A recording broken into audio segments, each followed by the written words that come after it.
It is the world that has been pulled over your eyes to blind you from the truth. What truth?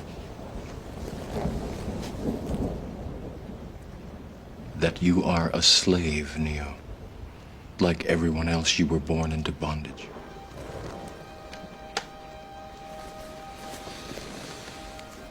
This is your last chance.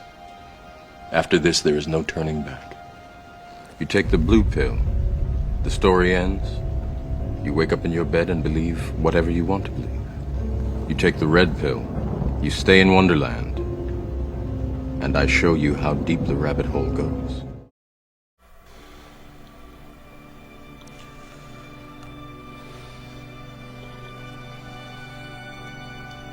Ladies and gentlemen, Mr. Thompson, your president, will not be speaking with you tonight.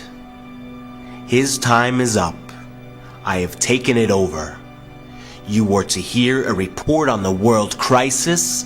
That is what you are going to hear. For 12 years, you have been asking, who is John Galt? This is John Galt speaking. I am the man who loves his life. I am the man who does not sacrifice his love or his values. 12 years ago, when I worked in your world, I was an inventor. Like the man who discovered the use of steam, or the man who discovered the use of oil, I discovered a source of energy which had been available since the birth of the globe, but which men had not known how to use, except as an object of worship, of terror, and of legends without a thundering god. I invented a motor that draws its energy from the atmosphere, a perpetually running motor. It would have raised the efficiency of every human installation using power. It would have made a fortune for me and for those who had hired me. Then one night at a factory meeting, I heard myself sentenced to death by reason of my achievement. I heard 3 parasites assert that my brain and my life were their property. That my right to exist was conditional and depended upon the satisfaction of their desires. The purpose of my ability, they said, was to serve the needs of those who were less able.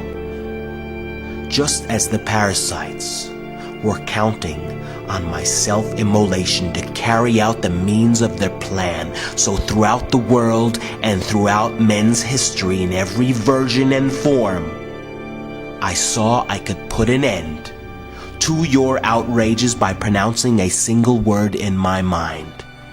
I pronounced it. The word was no. I stood up in the middle of that meeting of 6,000 men, and I declared I would stop the motor of the world. I quit that factory, and I quit your world, and I made it my job to warn your victims and give them the method and the weapon to fight. The weapon was justice. I gathered the leaders of industry, the intellects and the artists, and showed them all a new way to live by another morality. Mine.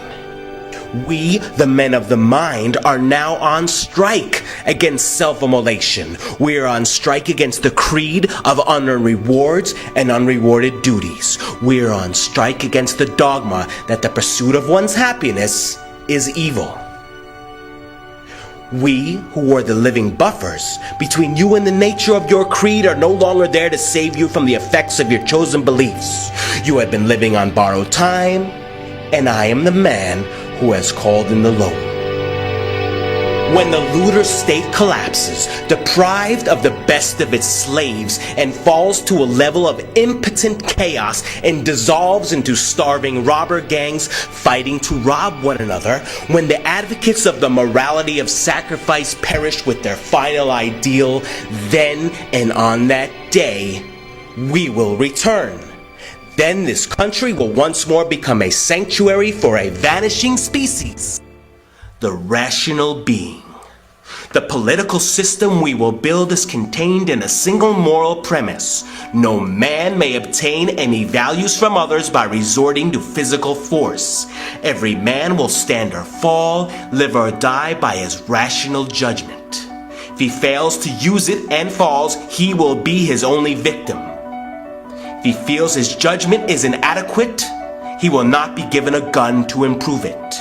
If he chooses to correct his errors in time, he will have the unobstructed example of his betters for guidance and learning to think. But an end will be put to the infamy of paying with one life for the errors of another.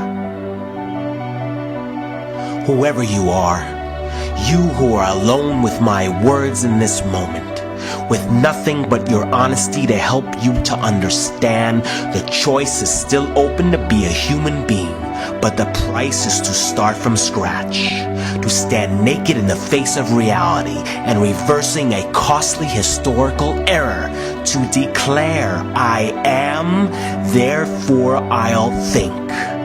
You had known how to take an inventory of your wealth. Now take an inventory of your mind. When you cried out for the unattainable spirit which you felt had deserted your world, you gave it my name. But what you were calling out was your own betrayed self-esteem.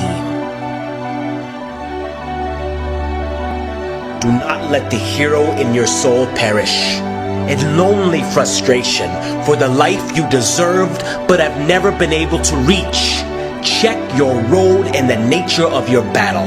The world you desired can be won. It exists, it is real, it is possible, and it is yours. Fight.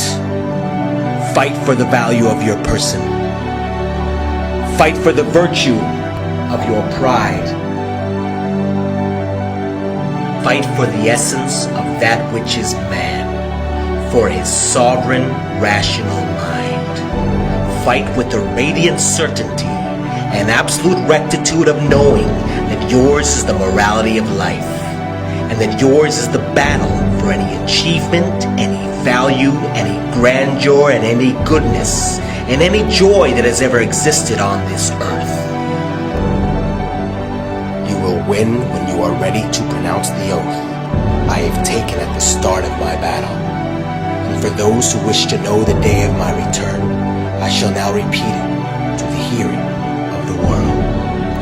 I swear by my life and my love of it that I will never live for the sake of another man, nor ask another man to live for mine.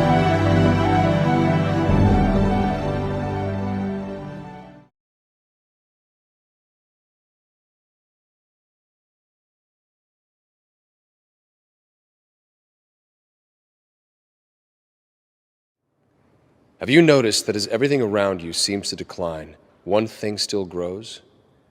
It is the power of your rulers. None of their plans and directives have solved your problems or made your life better. The only result has been their increased control over you at the cost of your freedom. Do you know why? You gave them the power.